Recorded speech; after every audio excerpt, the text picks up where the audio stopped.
também, você vê, tem a baixa geral do QI é um assunto que eu andei aqui investigando num artigo que eu escrevi para o Diário do Comércio, que não saiu ainda, que eu vou ler para vocês. Chama o Novo Imbecil Coletivo. Quando entre os anos 80 e 90 comecei a redigir as notas que viriam a compor o imbecil coletivo, os personagens a que ali eu me referia eram indivíduos inteligentes, razoavelmente cultos, apenas corrompidos pela autointoxicação ideológica e por um corporativismo de partido que, alçando-os a posições muito superiores aos seus méritos, deformavam completamente sua visão do universo e de si mesmos. Foi por isso que os defini como, aspas, um grupo de pessoas de inteligência normal ou mesmo superior que se reúnem com a finalidade de imbecilizar-se umas às outras, fecha aspas. Essa definição já não se aplica aos novos tagarelas e opinadores que atuam sobretudo através da internet e que hoje estão entre os 20 e 40 anos de idade. Tal como seus antecessores, são pessoas de inteligência normal ou superior, separadas do pleno uso de seus dons naturais pela intervenção de forças sociais e culturais. A diferença é que essas forças os atacaram numa idade mais tenra e já não são bem as mesmas que lesaram os seus antecessores. Até os anos 70, os brasileiros recebiam no primário e no ginásio uma educação normal, deficiente o quanto fosse. Só vinham a corromper-se quando chegavam à universidade e, em vez de uma abertura efetiva para o mundo da alta cultura, recebiam doses maciças de doutrinação comunista, oferecida sob o pretexto, àquela altura bastante verossímil, da luta pela restauração das liberdades democráticas. A pressão do ambiente, a imposição do vocabulário e o controle altamente seletivo dos temas e da bibliografia faziam com que a aquisição do status de brasileiro culto se identificasse na mente de cada estudante com a absorção do estilo esquerdista de pensar, de sentir e de ser. Na verdade, nada mais que um conjunto de cacoetes mentais.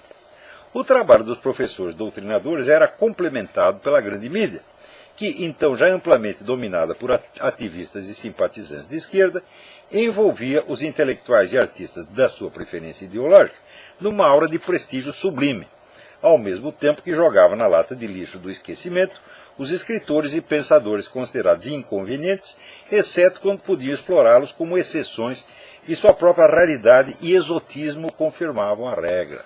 Você vê, tipos exóticos, por exemplo, Nelson Rodrigues, Paulo Francis não conseguiam esconder. Então eles retratavam aqueles caras que eram exceções que confirmavam a regra. Eram tipos extravagantes.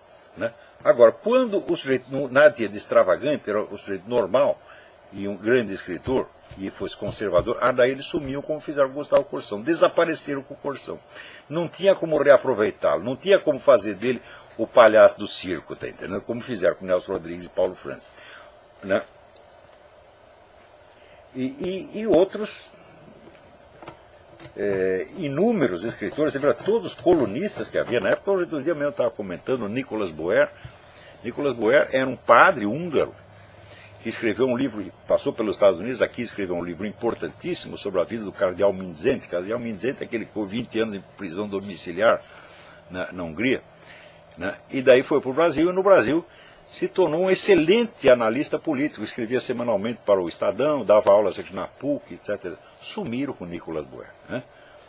O Lenildo Tabosa Pessoa, também excelente comentarista político, sumiram com essa gente toda. Né?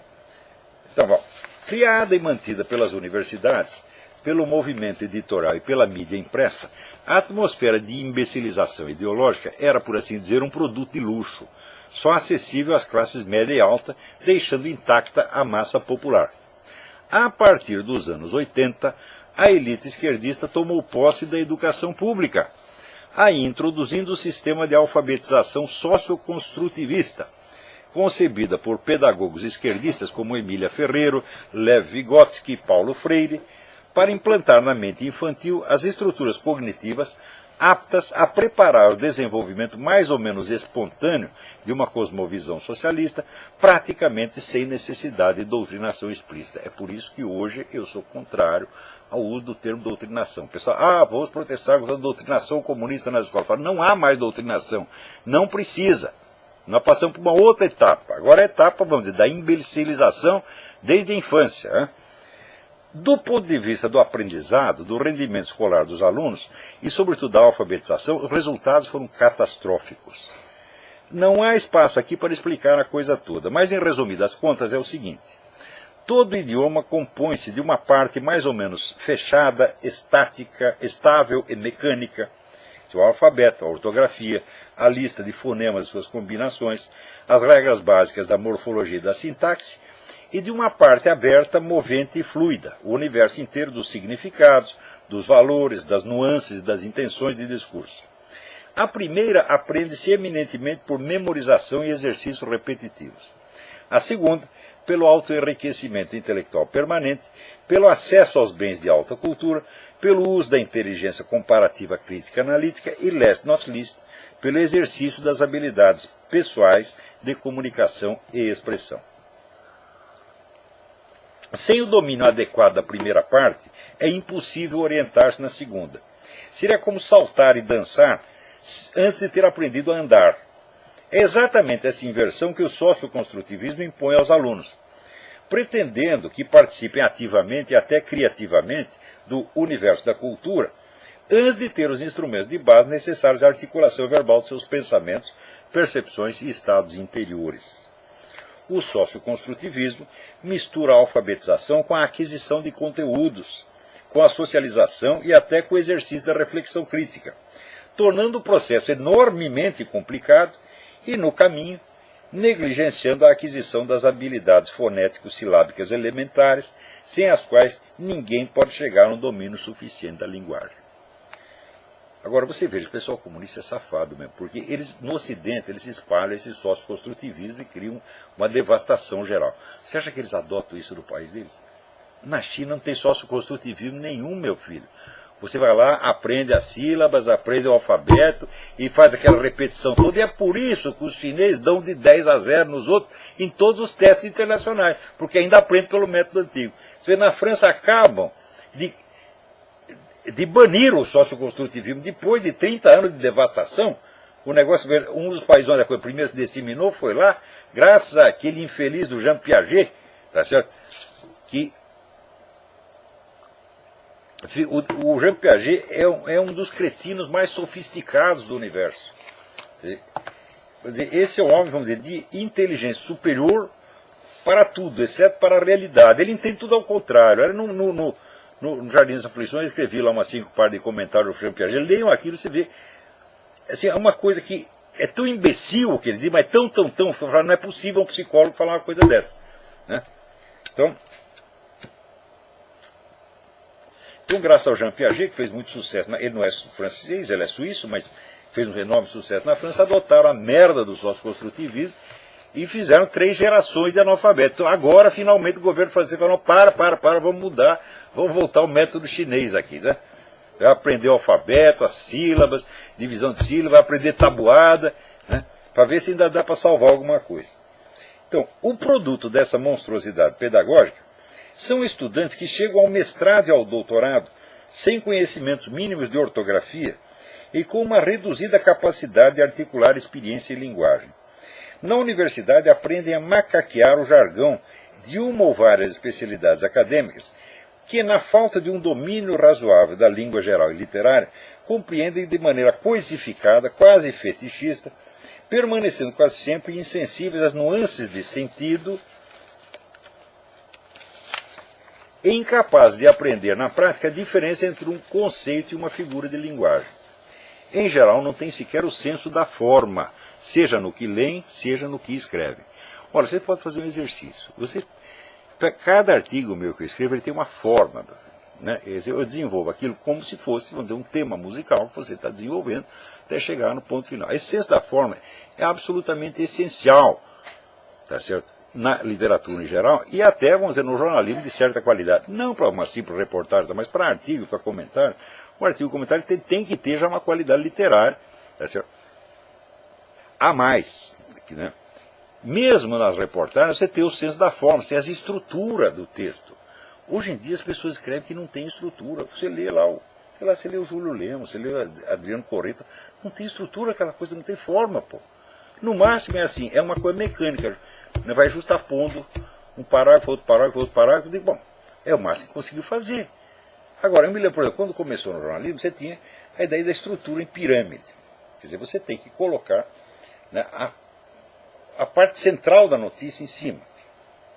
E daí você vai desdobrando. Né? Então a coisa tem uma ordem. Tá certo? Você também podia fazer. Já ao contrário, você fazia a coisa não crescendo. Então, foram duas maneiras de você ordenar um texto. Você vai do principal para o secundário, vai do secundário para o principal. Quer dizer, esse é o mínimo de estrutura que você tem que aprender no ginásio, aos 12 anos. Pega lá o livro que se usa na França, Dissertation Française, você vai ver lá as várias estruturas que pode usar. Esse pessoal chega à universidade, vira professor e não tem ideia da estrutura de um texto. É? Se for um texto maior, então, eu digo, meu Deus do céu. É? Ora, o Bruno Tolentino, quando ele leu o Jardim das Aflições, ele imediatamente percebeu que havia uma estrutura de tipo espiral, sinuosa, tá certo? E ele disse, isto parece a estrutura de composição da Sinfonia dos Sibelius, Jan Sibelius. Exatamente, você pegou. Né? Agora, eu duvido que a pessoa consiga pegar isto no livro Jardim das Aflições, não percebem. É só percebe frase por frase. Então, não pega estrutura nem no que lê e nem no que escreve. São todos assim. Então, quando aparece um livro escrito em português, não estou falando só da correção gramatical. Exigir a correção gramatical já é quase excessivo no Brasil. É autoritário. Né? Você está querendo que eu escreva na ortografia correta? Coisa mais, né, mais patriarcal. Né? Então... Agora, uma coisa com qualidade literária, que tem uma música interna, tá certo? Não a música evidente que soa aos ouvidos, mas a música da forma. Olha, eu sei algumas pessoas que têm isto. O Zé Carlos Zamboni tem isto. Né? O Yuri Vieira tem isto. O Rodrigo Gurgel, que mandou um livro excelente de crítica literária, que até sumiu aqui, estava por aqui esses dias mesmo. Porra, tudo some nesta bosta. Aqui. E o Ângelo Monteiro, aqui, que publicou esse livro maravilhoso, né, de ensaios, Arte ou Desastre, também tem. Só que o Ângelo Monteiro não conta, porque o Ângelo Monteiro já é da outra geração. O Ângelo Monteiro é mais velho que eu. Tá certo? Agora, do pessoal novo, eu digo, sobrou aí 3 ou 4. Mesmo o Rodrigo Gurgel já é um homem de cabelo branco. Então eu falei, também não conta. Agora, esse pessoal que está entre 20 e 40, eu digo, porra, é incrível. Os caras não sabem ortografia. E não tem sequer o senso da forma, nem naquilo que leem, nem naquilo que escrevem. Né? Por exemplo, o pessoal manda muito poema aqui. Quando mando um que eu vejo que tem o senso da forma, ele é capaz de pegar a musicalidade, ele tem ouvido. Por exemplo, o Felipe Moura Brasil mandou aqui um soneto. Eu digo, porra, o cara sabe fazer um soneto. Quem mais? A menina que mandou um soneto? Pô, agora esqueci, olha que injustiça. Próximo programa eu digo, a menina mandou um soneto e falou, pô, eles têm ouvido. Então, você, por exemplo, um soneto tem um certo número de sílabas. Não adianta nem você contar no dedo. Aí você conta no dedo, mas não dá certo. Eu digo, mas o que importa não é o dedo, é o ouvido. Os caras não têm ouvido, porra. Então, por quê? Porque não fizeram o beabá. Não aprenderam assim, a soletrar, você tá entendendo? E dividir sílaba. Não sabem nem contar a sílaba. Então, isso é um desastre assim, pedagógico, como nunca aconteceu no mundo, porque são milhões e milhões e milhões de pessoas. Tem alguns que, graças a Deus, no Brasil, as reformas não são implantadas com muita velocidade, às vezes demora. Então tem gente que ainda, professor do interior, que ainda ensina pelo método antigo. Eu estava conversando com o Alessandro Cota, que ele diz, não, eu não aprendi pelo sócio-construtivismo, ainda aprendi pelo antigo. Falo, mas é por isso que o Alessandro Cota é um homem de cultura, meu Deus do céu, que é capaz de entender o que lê. Ela pergunta, o nome da menina é Tânia, não sei quem foi. Porra, desculpa. Eu vou ver aqui, mas a menina escreve uns sonetos perfeitos. Eu recomendei aos meus alunos, falo, se vocês querem escrever poesia, então vocês se exercitem nas formas fixas primeiro. Vocês façam alexandrinos, vocês façam redondilhas, e sigam aqui os modelos fixos. Tá certo? Depois que você aprendeu o modelo fixo, você incorporou, né, a música do negócio, pegou o ritmo, pegou a contagem, né? Aí sim, você se exercita no verso livre. Muitas vezes verso livre não é livro, eu já expliquei para que vocês façam essa experiência. Aqueles que leem inglês, Leia T.S. Eliot. Veja os versos livres do T.S. Eliot, não são versos livres, ele fazia uma sacanagem, ele escrevia em inglês usando métrica francesa. Que em inglês você conta só as sílabas tônicas, então você tem verso de 3, 4, 5 sílabas. Mas nas línguas latinas você conta todas as sílabas. Certo? Então tem verso de 7 sílabas, 10 sílabas, 11 sílabas, 12 sílabas. E o Eliot usava a métrica francesa, quer dizer, você vai entender. Quando você lê aquilo, você fala, como é possível? Um verso livre, que aparentemente não tem métrica nenhuma, como é que tem tanta música? Está aí o truque. Tem métrica sim. Tem, se você ler o Zé Geraldo Vieira, aquele maravilhoso romancista brasileiro, ele tem páginas e páginas e páginas de prosa onde está tudo rigorosamente metrificado. Então você lê e fala, que beleza, que coisa mais musical, que coisa linda. Eu digo, mas aparentemente é prosa, mas na verdade é poesia. Tá certo? Então, vou dizer, não tem jeito de você treinar na poesia, você pegar a música da poesia, se você não sabe contar sílaba, porra. E se você aprendeu pelo sócio-construtivismo, contar sílaba para você nem sabe que isso existe. Você está lá fazendo a sua criatividade, a sua autoexpressão, a sua crítica cultural. Você pega um garoto de 5 anos, manda ele fazer crítica cultural, porra. Ele vai brincar de Paulo Francis, de Zé Guilherme Melchior. Puta que pariu, hein? Quer dizer, é o país do pedantismo, da imitação, da macaquice. Ai, ai, ai. Bom, daí termina assim. Aplicado em escala nacional, o sócio-construtivismo resultou numa espetacular democratização da inépcia, que hoje se distribui mais ou menos equitativamente entre todos os jovens brasileiros, estudantes ou diplomados, sem distinções de credo ou de ideologia. O novo imbecil coletivo, ao contrário do antigo, não tem carteirinha de partido. Isso quer dizer que a turma da direita conservadora padece dos mesmos problemas. Antigamente a imbecilização era só ideológica e começava na universidade. Não, agora a imbecilização não está no conteúdo, está na forma da linguagem mesmo, e começa já na infância, então ninguém escapa. Então, as pessoas não sabem escrever e não sabem que não sabem. Então os caras chegam a ter diploma de filologia, diploma de letras, mas você vê que o cara não tem o senso da forma literária, e não dá para a gente explicar para ele o que é. Só se fizer o desgraçado contar a sílaba, conta, tá vendo como está dando errado? Alguns percebem, outros nem assim. Então, o que adianta discutir com essas pessoas? Eu não posso, no curso de uma discussão, curar o sujeito.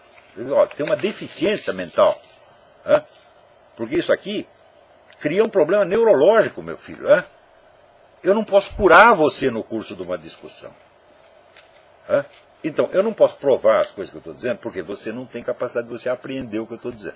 Você vai entender outra coisa, no outro nível, fazer uma confusão dos diabos, e vai ficar muito brabo com o que eu estou falando. E as pessoas sempre ficam brabinhas, Então, discutir não dá. A curar você também não dá. Então, o que eu posso fazer? Posso mandar você tomar no cu. Por que eu faço isso? Porque daí talvez você fique chocado, e daí a sua raiva aumenta. Quando a sua raiva aumenta, tá certo? Você entra num estado, de crise existencial. E talvez na crise existencial você diga, opa, talvez o errado seja eu, talvez eu deva tentar. Não mudar de ideia, não estou querendo mudar a sua opinião, desgraçado. Eu estou querendo que você entre num plano de normalidade humana, de sanidade. Tipo, seja feliz e não enche o saco. É isso que eu quero.